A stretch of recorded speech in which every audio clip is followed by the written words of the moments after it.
Coffee.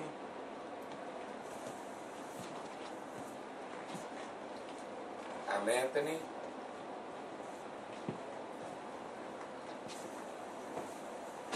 I'm Angelo. Good evening. I'm here to talk to you today about Malcolm X. I'm Yolanda Footman, and I'd like to show you the pictures that I have of him, and then I'll be speaking about his life.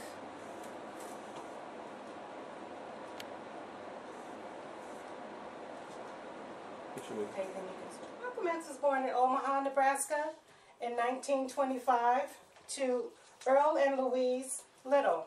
So he started out as Malcolm Little. He was brought up in a strong family. His father was a good father figure. He built their house. He didn't finish it, but he worked very hard and he did all the work by himself. He had a lot of skills. One day he got ran over by a streetcar. It was said that it was an accident. Rumors said that the Ku Klux Klan killed him. So after that, it was a Great Depression. His mother, Louise, was trying to raise her 6 children with no help. With the father being killed, so she struggled trying to raise the children. Someone was pressing her to sell her house. She didn't want to sell the house. So with that being that she had a hard time trying to raise the children, someone trying to buy her house, she ended up having a mental breakdown. She went to a mental institute. And all the children had to go to a home, or it was foster care. Malcolm went with his sister, Mrs. Collins. He stayed there for a while. She helped raise him, tried to give him the right direction to go in, but somehow he decided to go out into the streets.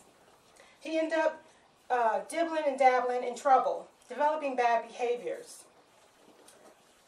Well, after he decided he didn't want to be with his sister anymore, he moved on. He went to another state and got in trouble. He got a 10-year sentence for theft. So when he was in prison, he decided he was going to read, and he was going to educate himself. He started reading about religion. He started reading the dictionary and copying the words so he can educate himself. Then his brother Ronald came up to him and said, check out this Black Muslim movement. He was very interested. He started studying and reading. So then he heard about Elijah Muhammad. He was a prominent leader for Muslim movement. So he sent him a letter, and he said he wanted to be a part of it. So by the time he finished his sentence in prison, Elijah decided to let him in his organization. So he went in his organization, and he was assistant for him. He did a lot of speeches for him. He filled in for him, and he was his backbone. He was very strong, and he knew what he was talking about. He was looked up to. Everybody liked him to the point where they were, interested in what he was saying. So as he went on speaking for him, he ended up meeting Betty, and he had 4 children with her. He married her and had 4 children. So he ended up, even though he married, he still continued his belief. He wanted to fight for civil rights.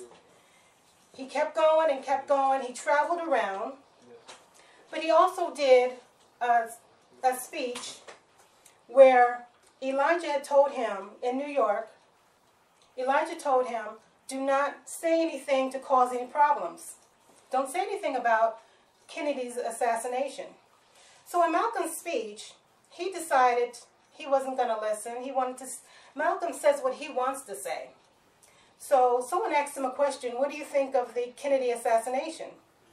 And he said, it's coming home to roost. The chicken's coming home to roost. So that caused a big problem. A lot of people were upset with him. Elijah was extremely upset. The people around the world were extremely upset for him to make such a statement. It was so derogatory. So he had to suffer the consequences. Elijah said to him, I'm going to suspend you. I don't want you speaking for me anymore, at least for a while. So during that time, he found out some more things about Elijah. They had a dispute. Elijah had a paternity suit against him for his secretaries, saying that he impregnated them. So he confronted him, and he admitted it. He was so upset. He couldn't believe, after Elijah taught him all these things about people, and then he turned around and do something totally different. So he decided he was going to create his own organization. So he traveled around. He went to Europe. He went to Africa. He went to Mecca, which is a small city in Saudi Arabia. So he went there, and when he came back, he had a different view of things. He said, Elijah didn't tell me this, that, you know, white Americans and black Americans, they can get along. They're practicing it over in Mecca. So his whole view kind of changed from less religion to more political. So he ended up talking to political leaders, and he talked to Martin Luther King.